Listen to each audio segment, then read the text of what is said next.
तो इस कहानी के माध्यम से जो हमने सीखा है, लर्निंग्स ली है, पहली लर्निंग ये है कि the blessings does not come when you demand it through your status. It comes when you invite through grace and patience. Means कि ईश्वर की कृपा या बड़े बुजुर्गों की भी कृपा मांगने से या मांग के रूप में, एक डिमांड के रूप में रखने से नहीं आती है, जीवन में प्रवेश नहीं करती है, हम उसके पात्र नहीं बन पाते। ये तो धीरज, पैशंस, ग्रेस, सरेंडरनेस और हम्बलनेस के कारण हमें प्राप्त होती है। This is the first learning. Second learning is simplicity जीवन की is the source of great joy in our life. कैसे? देखिए, जब माता गंगा जी एक रानी के रूप में गई थी तो क्या वो खुशी मिली उनको? जॉय मिली थी? नहीं मिली। जब वो एक साधारण व्यक्ति के रूप में, एक साधारण एस्पिरेंट के रूप में, एक सरेंडर्ड पर्सन के रूप में गई तो शी गॉट एवरीथिंग। इसलिए हम ये कहते हैं कि भाई देखो, जीवन में अगर कुछ खुशी पाना है तो जीवन को सिंपलर वे में, मोस्ट सिंपलर वे में, या यूँ कह लो कि सिंपलेस्ट वे में जीवन को जियो। सिंपलेस्ट वे या सिंपलर वे या सिंपल वे, इसका मतलब ये नहीं है कि भाई आप ऐसे व्यक्ति के रूप में जियो जो अभाव में जी रहा है। हमें ईश्वर ने सब कुछ दिया है, हम अभाव में तो नहीं है। सिंपलर वे ये होता है कि चाहे आपने अच्छा कोट पहन रखा है, अच्छी साड़ी पहन रखी है महंगी, पर भीतर से आप अपनी कंगालता से परिचित हैं। भीतर की कंगालता समझते हैं? भीतर की कंगालता वो होती है जहाँ पर ये भाव रहता है भीतर, दुनिया तो कह रही है इतना बड़ा व्यक्ति है, पर आपको अपना भीतर से ये ज्ञात है, ये ज्ञान है, ये बोध है कि मैं कुछ भी नहीं हूँ, आई एम नथिंग। और जो व्यक्ति कहता है कि I am nothing, I am nobody, वो ही जीवन भर खुश रह सकता है। Happiness comes to those who are empty inside,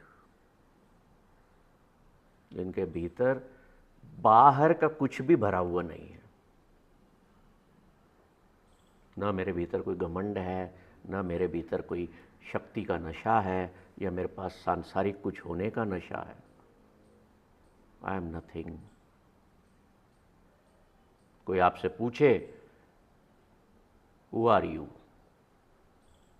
क्या जवाब दोगे? I am doctor Gurmeet Singh Narayan. No, you must say I am nothing. अगला तो पागल हो जाएगा, कोई बात नहीं, बट योर इनर स्टेट जो है वो आपको और ज़्यादा प्रफुल्लित कर देगा। मैं क्या कर लूँगा? मैं 500 लोग सामने बैठे हैं तो मैं क्या कर लूँगा? अपना नाम बता के उनको क्या पालूँगा? बताओ क्या पालोगे? मैं टॉक्स देने जाता हूँ, 2-2 हज़ार लोग सामने बैठे हैं, वो मेरा परिचय देते हैं ना, तो मैं बीच में रोक दूँ, भाई साहब कहाँ से लिया आपने ये? इंटरनेट से उठा लेते हैं। मेरे से मांगते हैं सर आपका प्रोफाइल भेज दीजिए। मैं कहता हूँ बस बोल देना मैन ऑफ नथिंग। वो इंटरनेट से उठाते हैं और स्लाइड्स बनाए रखी होती है, साथ में मेरे अलग अलग फ़ोटो पोजेस लगाए। मैं कहता हूँ बस कर, क्या कर रहे हैं? What you are doing? इसके लिए थोड़ी आया हूँ मैं तो तुम्हें ये बताने आया हूँ कि ये जो बताया ना इन भाई साहब ने या मैडम ने मेरे बारे में, ये सब झूठ है। This is fake, it is not my reality. My reality is that I am nobody, I am nothing, कुछ हूँ ही नहीं मैं, तो मैं कैसे कह रहा हूँ कि मैं बहुत कुछ हूँ। और अब सुनिएगा इस बात को, जो मान लेता है कि मैं कुछ भी नहीं हूँ, भीतर से कॉन्शियसनेस के लेवल से जो जान लेता है कि मैं कुछ भी नहीं हूँ, वो सब कुछ हो जाता है। कैसे हो जाता है सब कुछ? क्योंकि जब अंदर भीतर पाने की चेष्टा ही न रही, आपकी कोई चाहत ही नहीं है, तो आप फिर दुनिया की हर चीज़ को एंजॉय करते हो। बस दुख को भी तभी आप एंजॉय करते हो, दर्द को भी तभी आप जॉय में लेते हो कि भीतर इच्छा नहीं है उस दर्द को वापस करने की भी, उस दुख को वापस जाने की भी। क्या भीतर भाव आता है? वो माता गंगा जी वाला भाव आता है जो गुरु अर्जन देव जी उनको देते हैं कि ये दर्द, ये दुख भी मेरा नहीं है। तो जो चीज़ मेरी है ही नहीं, वो टिकेगी कहाँ से? चली जाएगी।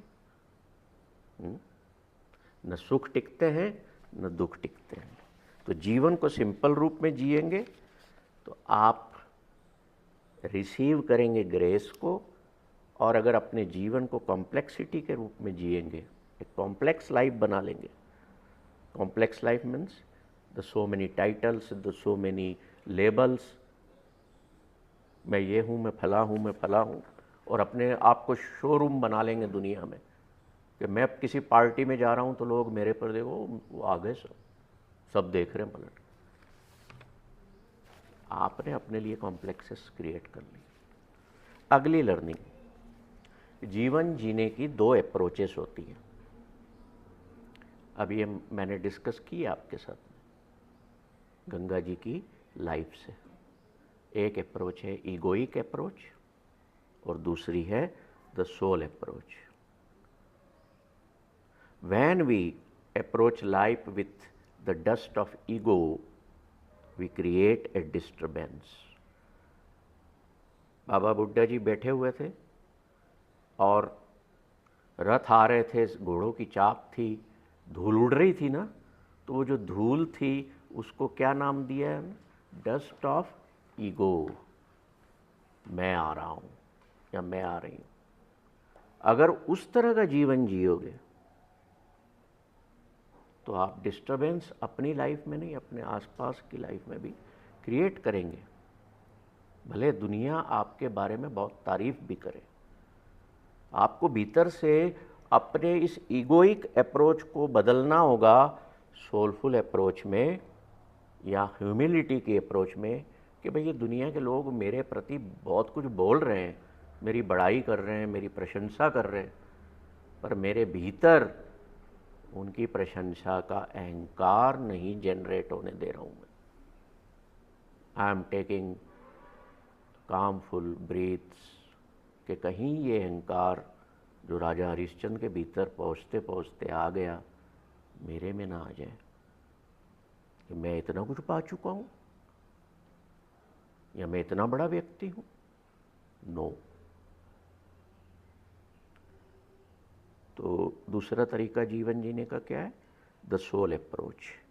If you want to seek a blessing, go as a seeker, not as a egoistic person, right? अब ये बताओ कि जब माता गंगा जी आधी रात को दाने पीस रही थी चक्की में, क्यों बोला था गुरु अर्जन देव ने कि आप दाने पीसिए, खुद आटा बनाओ, गेहूं को, अन्न को पीसो? ऐसी बात क्यों कही उन्होंने? उन्होंने इसलिए कही कि you are not only grinding the grain, असर क्या करेगी? It will grind your ego. कि मेरे भीतर जो भाव है मैं अपने हाथों से क्यों करूं, मेरे नौकर चाकर है वो करें, ईगो हो गई ना। So grinding the grains is sign of grinding the ego. इसलिए आज देखो, आप गुरुद्वारों में अगर आप कभी गए हो या जाते हो तो आप देखो वहाँ पर बैठ कर के लोग जूतों की पॉलिश कर रहे होते। उस लंगर की पंगत में बैठा हुआ कोई एक टाई कोट वाला भी होगा, एक महिला गहने पहने भी बैठी होगी, और एक पास में वही महिला उसके पास में बैठी होगी जो शायद उसका बाथरूम जाके धोती हो। No difference, grinding the ego.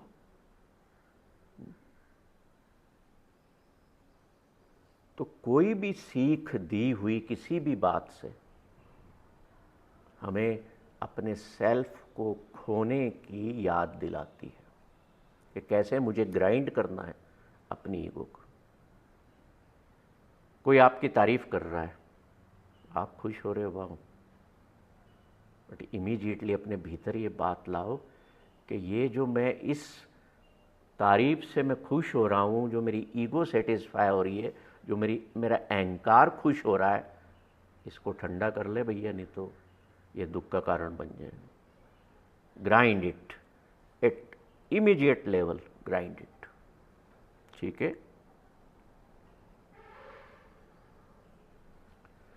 अगली सीख जो हम इस स्टोरी से पाते हैं, जो गुरु अर्जन देव जी ने दी थी, आप गवाए सेवा करे ताकिच पाए मान, कि ईश्वर के दरबार में जो सेल्फलेस हो जाते हैं, जो स्वयं को खो देते हैं, सेल्फ कंसीट इसको कहा जाता है, जो भीतर हमारे सेल्फ कंसीट होती है उसको इरेडिकेट कर देते हैं, उसको मिटा देते हैं, वो जीवन में सब कुछ पाते हैं।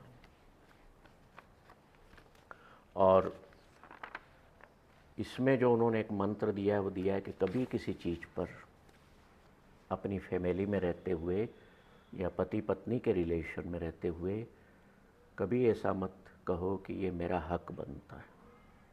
हक को नहीं जताना कभी भी, क्योंकि जो हक है ना, हक मीन्स कि ये मेरा राइट है, मेरा राइट है कि तुम मेरा कहना मानोगे ही मानोगे, या मैंने बोल दिया है क्योंकि मैं कमा करके लाता हूँ।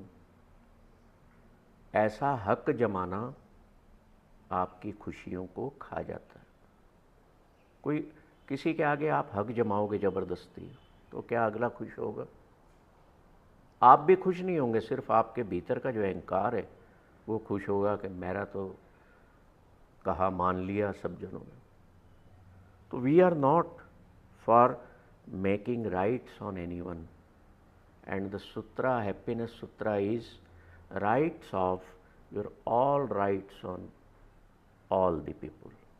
चाहे आपका छोटा बच्चा है, बड़ा है, पत्नी है, किसी पर भी आपका कोई अधिकार नहीं है। इसलिए जीवन को सिंपलर वे में जीते हुए, मतलब सारे अधिकार एक तरफ कर दो कि ये संबंध जो है ना,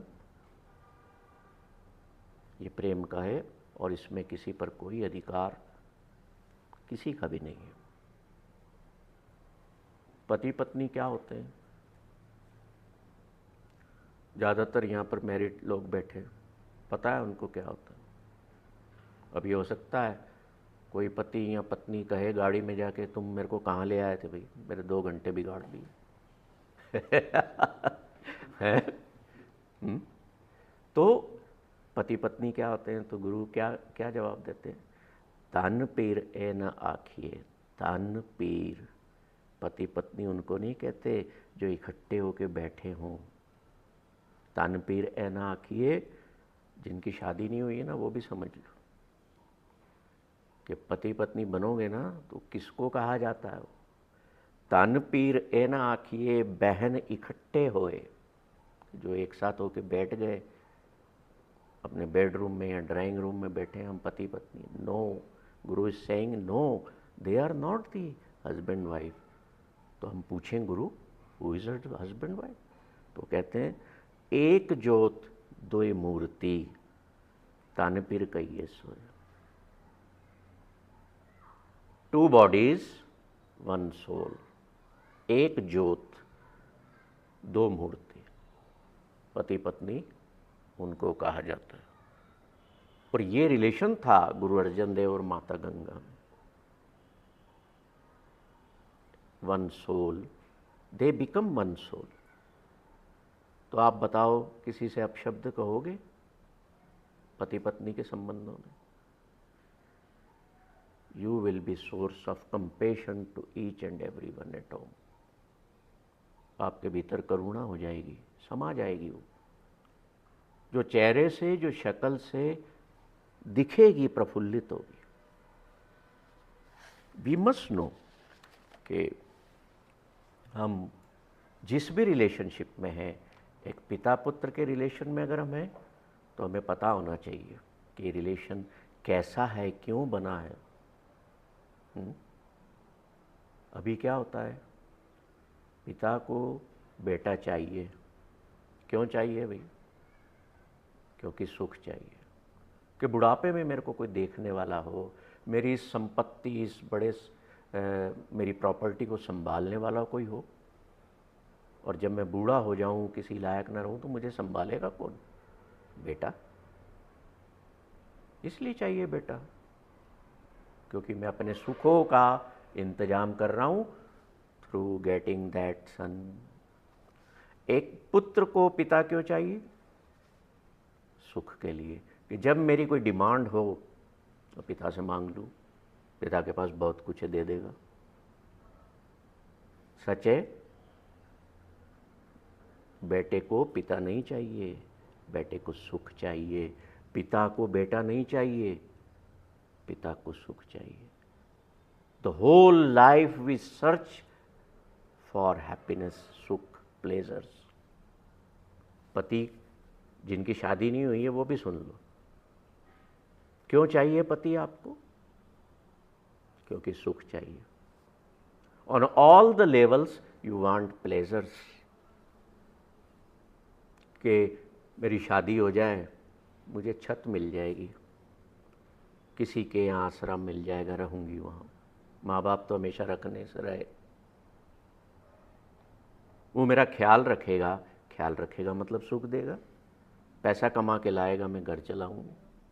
मुझे बच्चे चाहिए, सुख चाहिए। इसलिए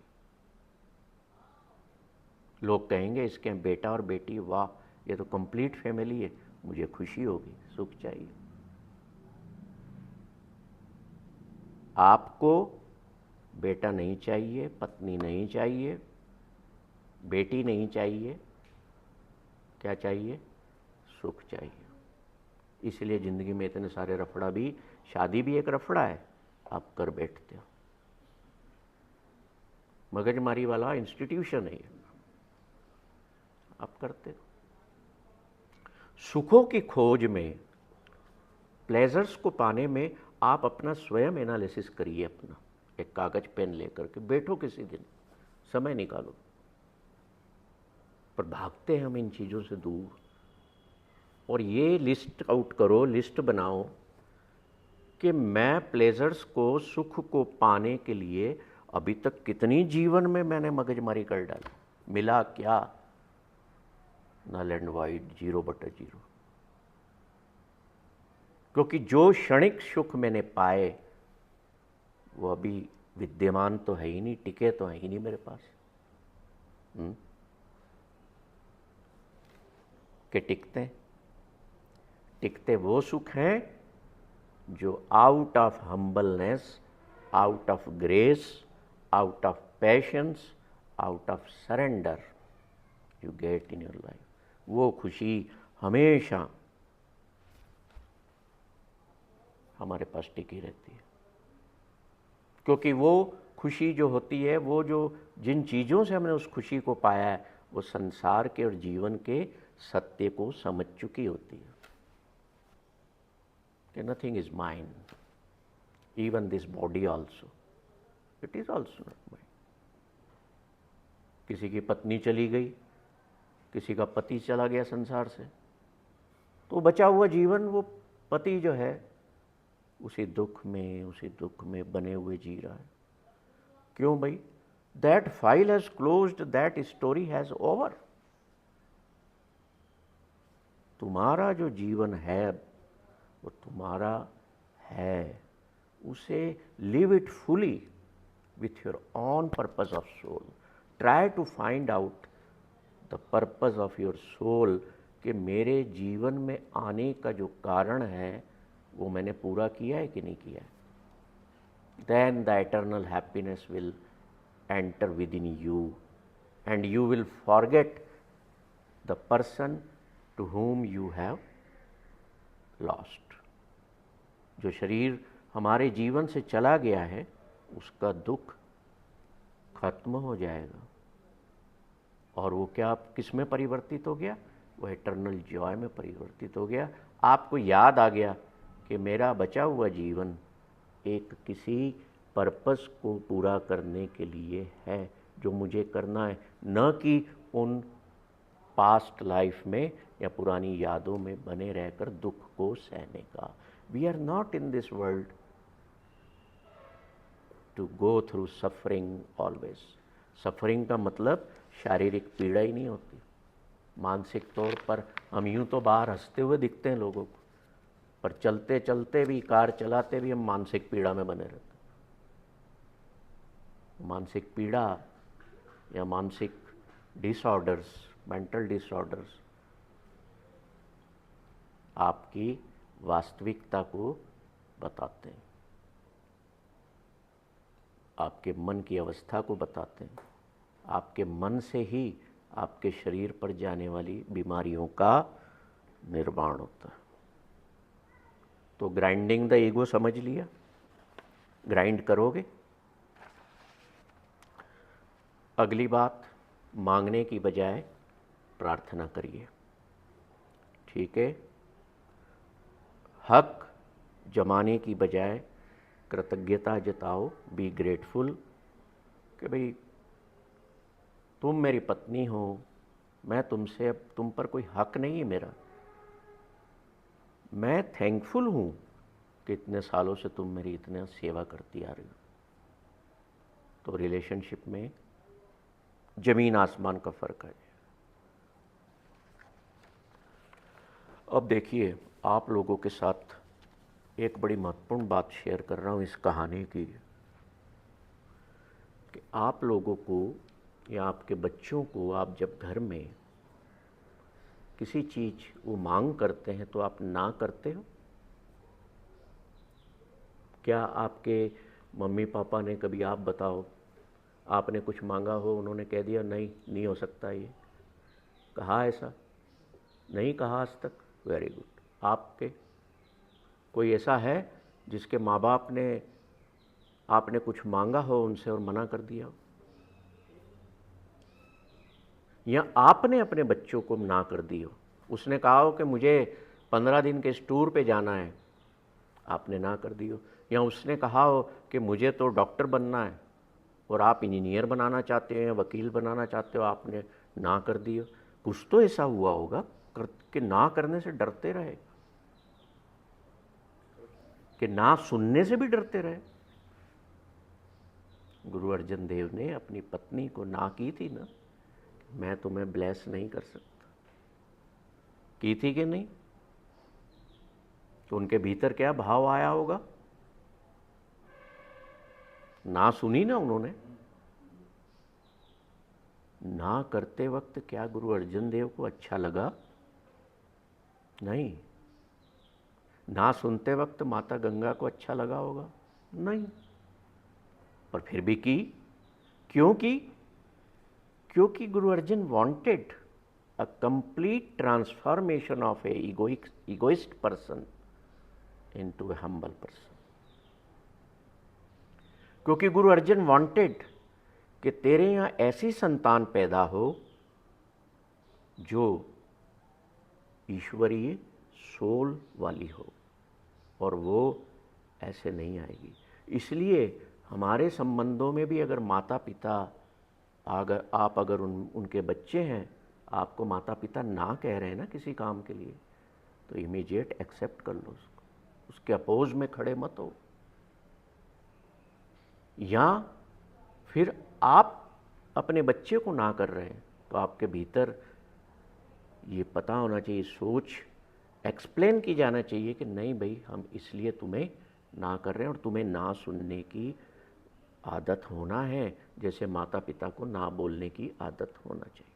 तभी लाइफ ट्रांसफॉर्म होती है। नहीं तो जो कोई बोल रहा है आप पूरा करते गए, तो बताइए ट्रांसफॉर्मेशन आएगा क्या लाइफ में? कितने आप में से ऐसे पेरेंट्स हैं जो अपने बच्चों को ना कहे हैं आज तक, और कहे हैं तो क्यों कहे हैं? बता सकते हो? कर दो, यहाँ कोई कोई नहीं सुन रहा, बता दो। कोई अगर ऐसी जीवन में बात हुई है तो आपको अच्छा लगेगा, मुझे भी अच्छा लगेगा। चलिए, कुछ 2-4 सूत्र और रह गए हैं कि बाबा बुड्ढा जी ने प्याज को ही क्यों लिया और उस पर पंच किया। प्याज देखा है खोल के आपने? देखा कभी? आज ऐसा करना, अपने घर जाओगे ना जब, तो साबुत प्याज उठाना रसोई में से या स्टोर में से। क्या लोगे? प्याज पूरा साबुत, उसको रखना ज़मीन पर और मुक्का मारना, फिर 2 फाड़ हो जाएंगे। प्याज खाते हो ना भोजन के साथ, तो उसको काट के मत खाया करो, और पानी से धोना भी नहीं तो उसके सारे गुण तो आपने नाली में बहा दिए। उसको मारो मुक्का, मैं आज भी ऐसे ही करता हूँ, और यूँ उसको 2 फोल्ड तोड़ लिए, और फिर प्याज की लेयर्स लेकर के खाने के साथ। टेस्ट ही अलग है, प्रभाव भी शरीर में अलग है। खैर, तो मुक्का मारना प्याज पर, तोड़ना, फिर उसकी एक एक लेयर उतारते जाना। पहले आउटर लेयर रेड जो होती है, प्याजी कलर जिसको बोलते हैं, उस लेयर को उतारना, एक एक लेयर को उतारते जाना, बड़ी ईमानदारी के साथ, बड़े अच्छे भीतर के भाव के साथ बैठना, और एक एक लेयर को उतारना।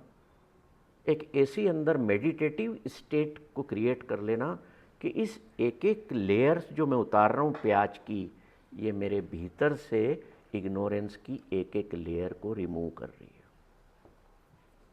हमारे भीतर इग्नोरेंस की लेयर्स जमी पड़ी है, जिसके कारण हम खुश नहीं रह पाते। वो कौन कौन सी लेयर्स हैं?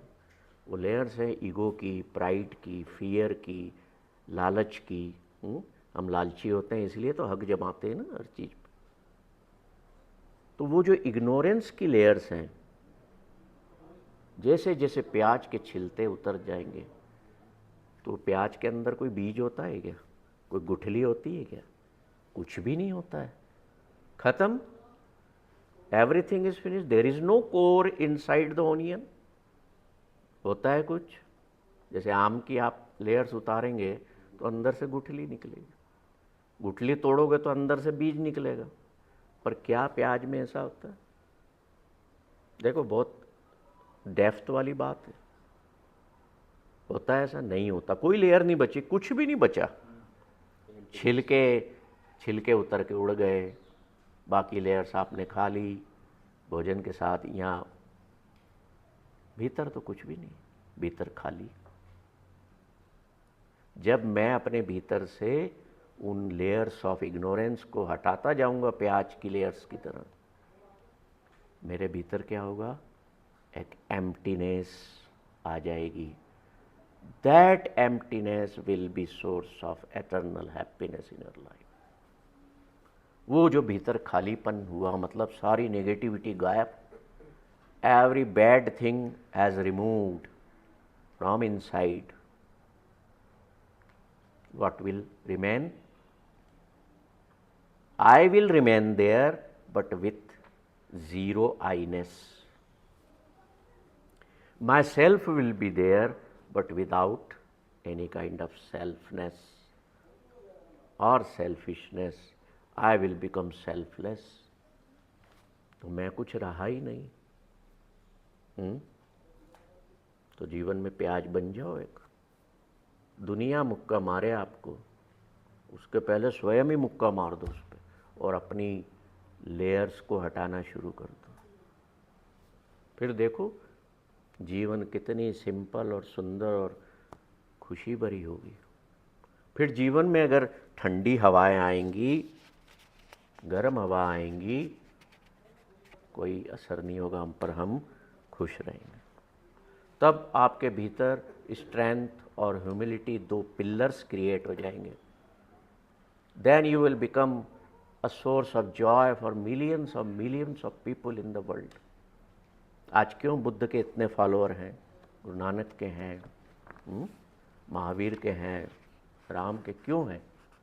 क्योंकि they have removed, they didn't kept any kind of ignorant layer with in them. जिसके भीतर मान लो लालच हट गया है, या जिसके भीतर से काम की वासना निकल गई है, या जिसके भीतर से क्रोध निकल चुका है, तो क्या क्रोध करेगा क्या किसी? कोई उस पर क्रोध कर भी रहा होगा ना, तो जो क्रोध लेस हो चुका है, जो एंगर लेस हो चुका है, वो मुस्कुराता ही रहेगा। वो क्या कहेगा कि ये जो गुस्सा कर रहा है ना मुझ पर, ये भी एक ईश्वर का गुस्से वाला रूप है। इंसान है बेचारा, परेशान है, किसी बात से कर लेने दो। Compassion will arise with in you. अब प्याज में एक बात और होती है, गंध आती है। पानी से लोग क्यों धो करके खाते हैं? क्योंकि उनको गंध अच्छी नहीं लगती, उसकी स्मेल, या मैं तो उसको फ्रेग्रेंस कहता हूँ। उसके साथ कभी, उस गंध के साथ कभी एक श्वास ले लेना भीतर, पहली बार करोगे तो अच्छा नहीं लगेगा, but it will give you with in you, it will diminish so many bad bacteria and increase good bacteria with in. तो प्याज की जो गंध है वो क्या है? The next wisdom of Joy is, वो प्याज की गंध जो है ना, वो हमारे जीवन में आने वाले तीखे तीखे संवाद हैं, नेगेटिविटी की बातें हैं।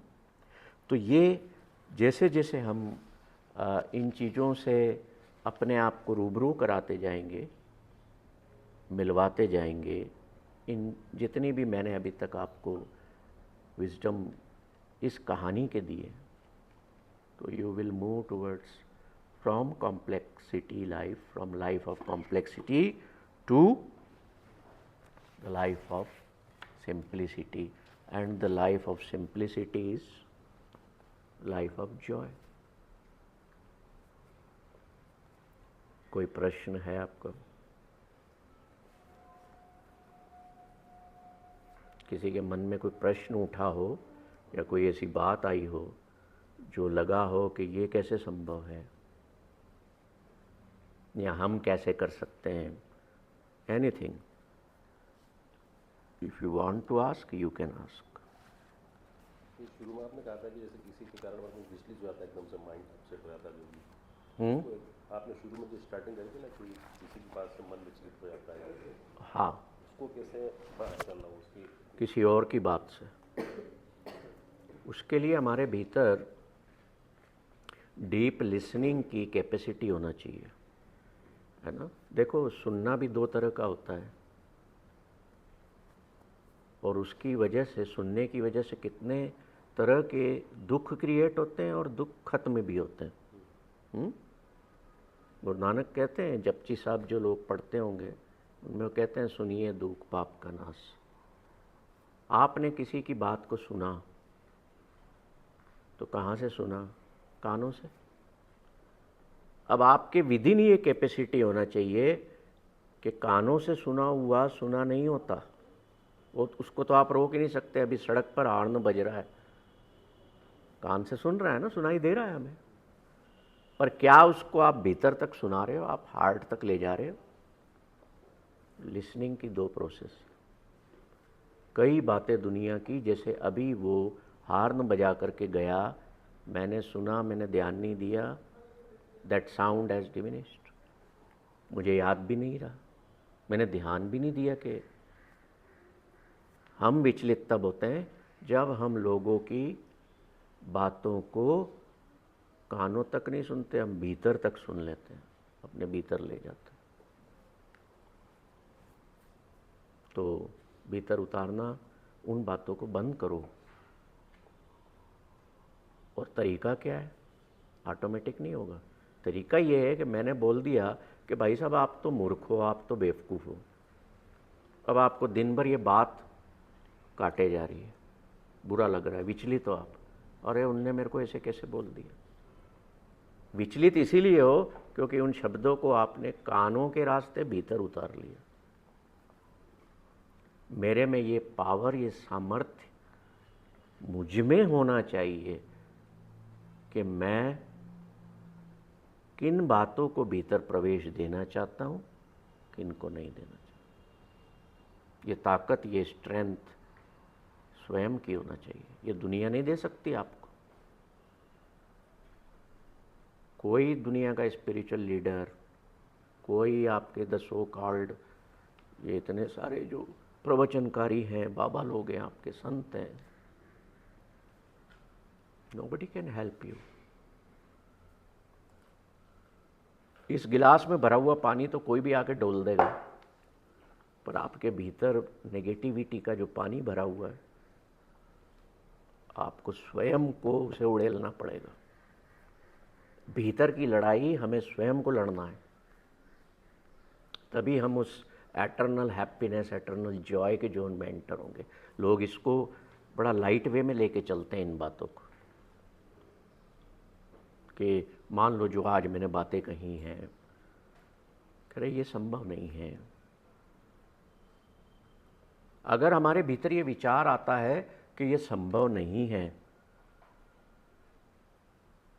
तो फिर संभव क्या है आपके लिए कि उसी तरह के नेगेटिव वर्ल्ड में बने रहने में ही आप आनंद पा रहे हैं। आप स्वयं के द्वारा क्रिएट किए गए दुखों को ही एंजॉय करने के आदी हो गए। आपको अच्छा लग रहा है अपने दुख लोगों को शेयर करते हुए, बताते हुए कि मुझे इतनी तकलीफ़ें हैं जी, मैं बहुत दुखी हूँ जी, मेरे इतने 8 टेस्ट हुए हैं जी, मेरे को पैर में भी ये प्रॉब्लम है, मेरे को सिर में भी ये प्रॉब्लम है। Why don't you count your blessings? हाथ में अपने। आप किसी को कहोगे ना कि यार वो बंदा बहुत खुश रहता है यार, मेरे को देख के जलन होती है बस। जलन क्यों हो रही है? क्योंकि जो वो उसने कर लिया अपने लिए, आप नहीं कर पाए। और वो इंसान दुनिया में मूर्ख है जो इस रेयर लाइफ और रेयर बॉडी को पाके स्वयं के लिए हैप्पीनेस क्रिएट नहीं करता है, सफरिंग ही क्रिएट करता रहता है। मूर्ख है, बेवकूफ। अपने अपने रास्ते स्वयं खोजिए कि कैसे मैं अपने भीतर की लेयर्स जो इग्नोरेंस की है, जो प्याज के छिलके हैं, उनको निकाल के एक एक करके फेंकता जाऊँ। और मेरे भीतर एक खालीपन मीन्स वो निराशा वाला नहीं, डिसअपॉइंट वाला नहीं, जॉय के लिए, जॉय को भीतर जगह मिले। ईश्वर भी तभी आपके भीतर, आप कहते हैं ना ईश्वर तो हमारे भीतर है, वो तभी प्रवेश करेगा, तभी आकर के भीतर बैठेगा। उसके लिए खाली जगह होगी तो ही। आपने जगह की नहीं खाली और बोले जा रहे हो, दुनिया भर में घूम रहे हो, ईश्वर जी हमारे भीतर है जी, हमारे अंदर बसता है। बड़े बड़े लोगों को सुना है मैंने बोलते हो। But did you make a seat for him with in you? क्या आपने खाली जगह की? जब आपके भीतर सारे वो नेगेटिव सेंस बैठे हुए हैं, सारी लेयर्स हैं इग्नोरेंस की, तो ईश्वर तो साथ में उनके नहीं बैठ सकता ना। Create space. आज इस कमरे में हम इतने सारे लोग बैठे हैं, यहाँ स्पेस थी तो बैठे, है ना। वो स्पेस अनंत है हमारे भीतर, अनलिमिटेड है, जिसे हम क्रिएट करेंगे। और उस एटर्नल स्पेस में आप जब एंटर होंगे तो वहाँ का तो जो आनंद है, जो ब्लिस है, दैट इज़ विदाउट वर्ड्स। इस दुनिया के शब्द उसको डिफाइन नहीं कर सकते। Thank you very much.